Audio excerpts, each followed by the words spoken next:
Hello बच्चों, नमस्कार, good morning. मैं Sachin Gupta KHR inter college Khampur Lohari Baghpat से आप लोगों के सामने पुनः एक टॉपिक लेकर हाजिर हूँ। कक्षा 10 विज्ञान विषय का जो भौतिक विज्ञान पार्ट्स है उसी का मैं तीसरा चैप्टर, थर्ड चैप्टर लेकर हाजिर हूँ।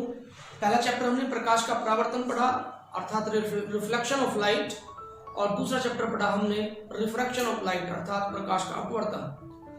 अब क्योंकि लाइट यूनिट चल रही है, लाइट यूनिट के अंदर हमारा ये थर्ड एंड लास्ट चैप्टर है। इसके अंदर हमारी मानव नेत्र तथा दृष्टि दोष नामक चैप्टर है अर्थात human I and defects of vision. हमारे देखने के अंदर, दृष्टि के अंदर क्या क्या दोष हो सकते हैं, इस चैप्टर में हम चलते हैं। लेकिन इस चैप्टर में सबसे पहले हम लोग देखेंगे कि हमारी, क्योंकि नाम ही चैप्टर का है मानव नेत्र अर्थात नेत्र के बारे में हमें सबसे पहले मनुष्य के नेत्र के बारे में जानकारी होना आवश्यक है कि नेत्र है क्या, नेत्र के अंदर हम कौन कौन से पार्ट्स हैं, किस किस पार्ट्स का क्या काम है। तो उसी के बाद हम दृष्टि दोष के बारे में समझेंगे। देखिए बच्चों, प्रकृति की ये हमारी शारीरिक जो रचना है बड़ी ही महत्वपूर्ण रचना है, इसका कोई भी तोड़ नहीं है। और इसमें भी हमारी आंख, अब छोटे छोटे से पार्ट्स हैं और बहुत इंपॉर्टेंट है, बड़े ही विचित्र बनाए हुए हैं प्रकृति ने, इसका कोई मुकाबला नहीं है। तो अब इस आंख लेकर चलते हैं मानव नेत्र।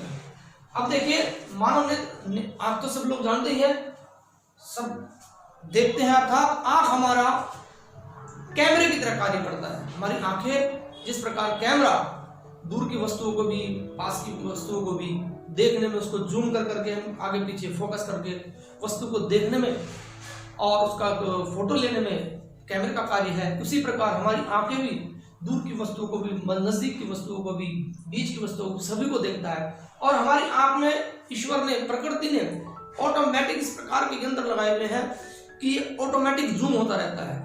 आप देखिए बड़ी विचित्र स्थिति है कि कोई दूर की वस्तु है उसको भी हम आराम से देख लेते हैं, ऑटोमेटिक स्वतः ही विद इन सेकेंड्स हमारी आंखें ये जूम का कार्य खुद कर लेती है और नजदीक की वस्तुओं को भी देख लेते हैं आराम से। चलिए खैर, अब पार्ट्स की बात चलते हैं। हमारी आंखों के चारों ओर एक इस प्रकार की अपारदर्शी परतें होती हैं, 3 अपारदर्शी परतें होती हैं। नंबर 1, सबसे बाहर की परत, इसको कहते हैं दृढ़ पटल अर्थात स्क्लेरोटिक पॉइंट है हमारा, ये दृढ़ पटल है। तो ये दृढ़ पटल का क्या कार्य है? दृढ़ पटल का कार्य है आंख को सुरक्षा प्रदान करना। ये व्हाइट रंग की होती है, सफेद रंग की होती है, अपारदर्शी होती है, और इसका कार्य, मेन कार्य होती है कि सरकार, हमारी जो आंख है उसको सुरक्षा देना, सुरक्षा चक्र होता है हमारा दृढ़ पटल। उससे अंदर की ओर चलेंगे, नंबर 2, ये थोड़ी डार्क रंग की होती है, मैं बना नहीं पाया अच्छी तरह थोड़ा, इसको कहते हैं रक्त पटल, इसको कोरोइड भी कहते हैं। और इस पटल का काम, ये काले रंग की होती है, इसका मेन कार्य होता है कि जब भी हमारे पुतली से होते हुए प्रकाश पहले कॉर्निया पर आता है, फिर पुतली में जाता है, लेंस में जाता हुआ, कांचाप जल में जाता हुआ, जब हमारा अंदर पहुंचता है अर्थात रेटिना पर पहुंचता है, तो प्रकाश जितना भी अंदर जाता है उसको एब्जॉर्ब कर लेता है, क्योंकि काला रंग उसमें का सबसे अच्छा अवशोषक होता है। इसलिए रक्त पटल का कार्य है कि प्रकाश का परावर्तन नहीं होने देता। हमारे अंदर जो है, आंखों के अंदर प्रकाश का जो परावर्तन होता है, प्रकाश टकराएगा और वापस जाएगा, वो अर्थात चमक नहीं लगने देता, जिसके कारण वस्तुएं साफ आसानी से दिखाई देती हैं। तो ये रक्त पटल का काम, मेन कार्य है कि प्रकाश के परावर्तन को रोकना अर्थात रिफ्लेक्शन को रोकना, मेन कार्य इसका यही होता है, और प्रकाश को चूस लेना अर्थात एब्जॉर्ब कर लेना। नंबर 3, अब अंदर की ओर जब फिर चलते हैं तो पहली होगी बाहर की, फिर सेकंड नंबर, फिर थर्ड नंबर, इसको बोलते हैं दृष्टि पटल अर्थात रेटिना।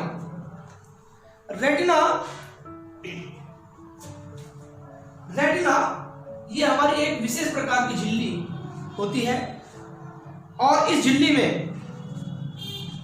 विशेष प्रकार की झिल्ली है।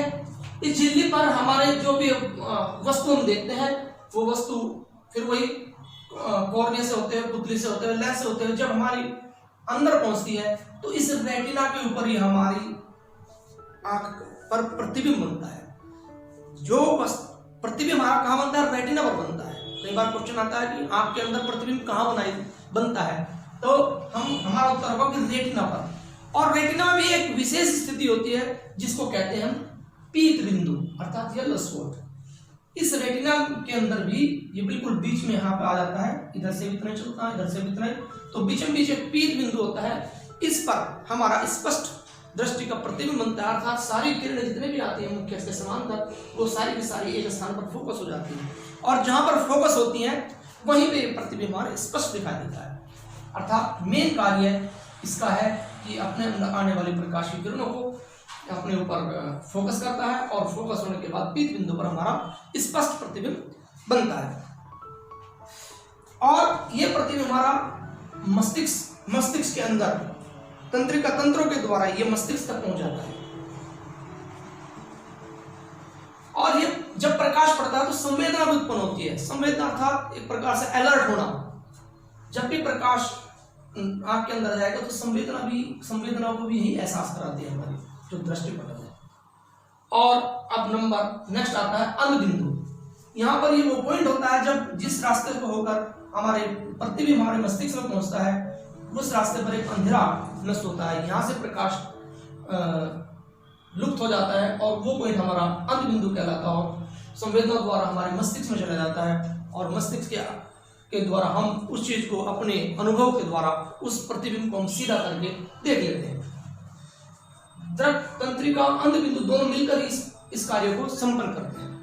अर्थात इधरला पार्ट हमारा हो गया, ये कांचाव द्रव है, यानी कि हमारा जो गोला है ये खोखले गोले की तरह हमारी नेत्र है। इस खोखले गोले के अंदर हमारा द्रव की भांति कांच का जल भरा हुआ होता है। और इसको इस जल के बाद आता है फिर हमारा जलीय द्रव, हमारा कॉर्निया। पहले हम कॉर्निया लेते हैं, जो आंख के सामने का पॉइंट होता है, जो उभरा हुआ पॉइंट हमें चमकदार पॉइंट दिखाई देता है, ये हमारा कॉर्निया कहलाता है। इस कॉर्निया पर ही प्रकाश सबसे पहले कॉर्निया पर पड़ता है।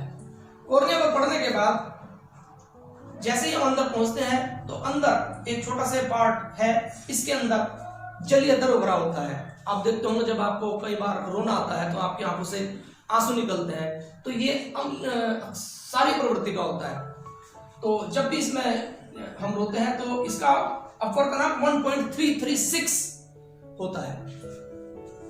अब इसके बाद फिर थोड़ा अंदर चलने के बाद हमारी आइरिस, ये हमारी जो दृढ़ पटल और रक्तक पटल वगैरह है, ये दोनों यहां पर आकर इस लेंस को पकड़ने का कार्य करती है। ऐसे लेंस को पकड़े हुए हैं, लेंस को पकड़ने के लिए।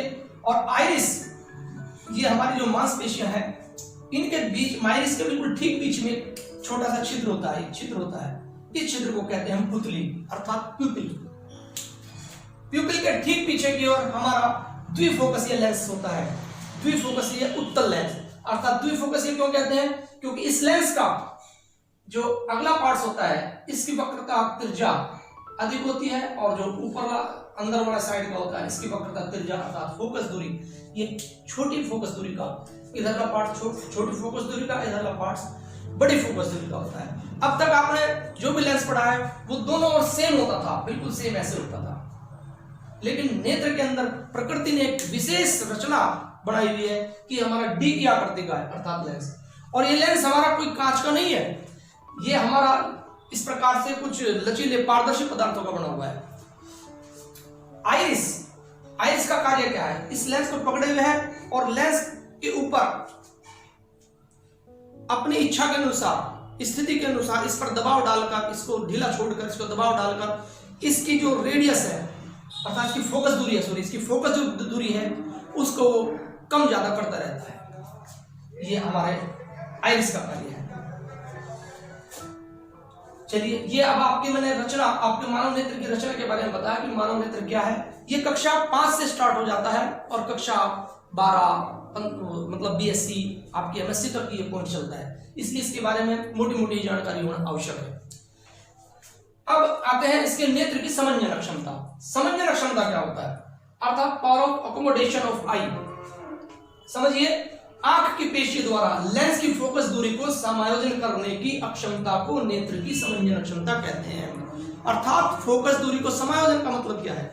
कोई वस्तु दूर है तो नेत्र का लेंस जो है ऑटोमेटिक इस प्रकार से एडजस्ट हो जाएगा, अर्थात एडजस्ट करने का काम, फोकस दूरी को जब एडजस्ट करता है, कौन करता है? हमारा आइरिस करती है इसको एडजस्ट। तो समायोजन करने की क्षमता क्या कहते हैं? नेत्र की समंजन अक्षमता कहते हैं।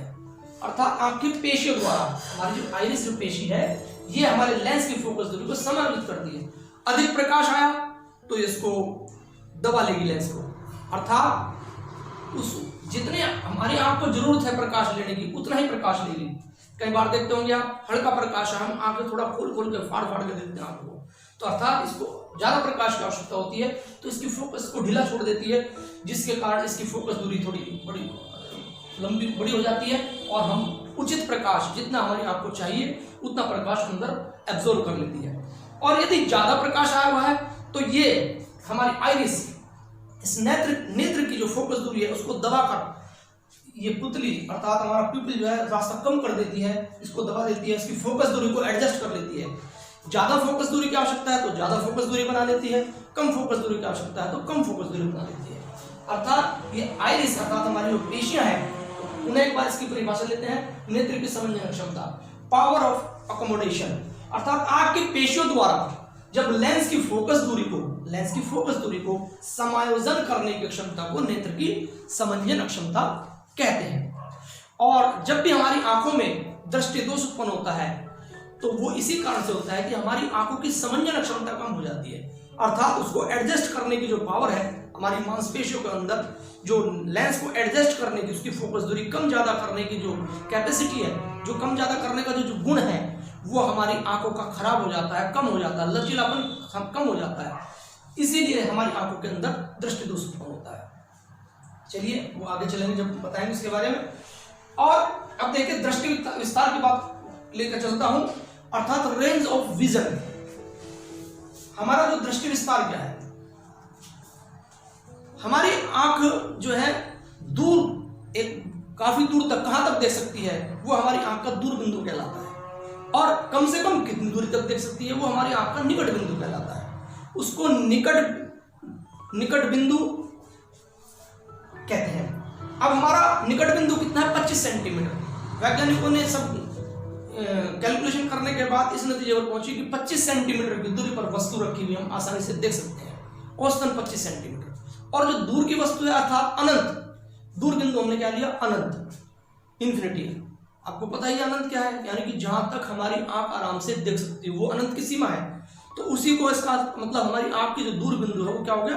इन्फिनिटी हो गया, अनंत हो गया।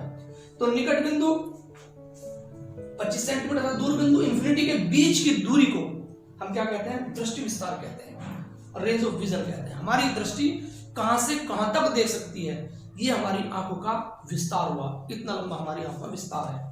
तो रेंज ऑफ विजन, और ये भी आप लोग याद रखना है, निकट बिंदु हमारा 25 सेंटीमीटर होता है और दूर बिंदु हमारा अनंत होता है।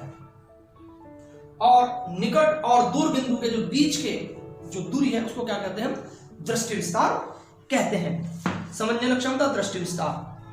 तो बच्चों ठीक है, ये मैंने आज इतना बताया। कल मैं टॉपिक लेके चलूंगा आपका हमारी आंखों में कितने प्रकार के दोष हो सकते हैं, उनके दोष के कारण क्या है और उन दोष को दूर करने के लिए उसका निवारण क्या है, अर्थात कितने प्रकार के दोष हैं, उसका क्या कारण हो सकता है और उसका क्या निवारण हम लोग कर सकते हैं, वो इस चैप्टर के अंदर हम लोग पढ़ेंगे। तो ठीक है बच्चों, एक बार इसको बड़ा ध्यान से आप लोग एक बार एक दो बार वीडियो को देख लेना, कुछ किताब से पढ़ना, हेल्प लेना, तो आप लोगों को बिल्कुल अच्छी तरह समझ में आ जाएगा। यदि आप सीरियसली इसको पढ़ोगे तो पक्का समझ में आ जाएगा। यदि आप उसको रूमल से देखोगे तो शायद आप इसको कवर नहीं कर पाएंगे। ज़्यादा भारी टॉपिक नहीं है, बहुत ही आसान टॉपिक है और पढ़ोगे तो बड़ा मजा आएगा, क्योंकि हमें अपने शरीर के बारे में जानकारी प्राप्त करनी है। जिन बच्चों को इंटरेस्ट है वे बच्चे अच्छी तरह से कर लेंगे। ठीक है बच्चों, इन्हीं शब्दों के साथ मैं अपनी वाणी को विराम देता हूँ। धन्यवाद। जय हिंद, जय भारत।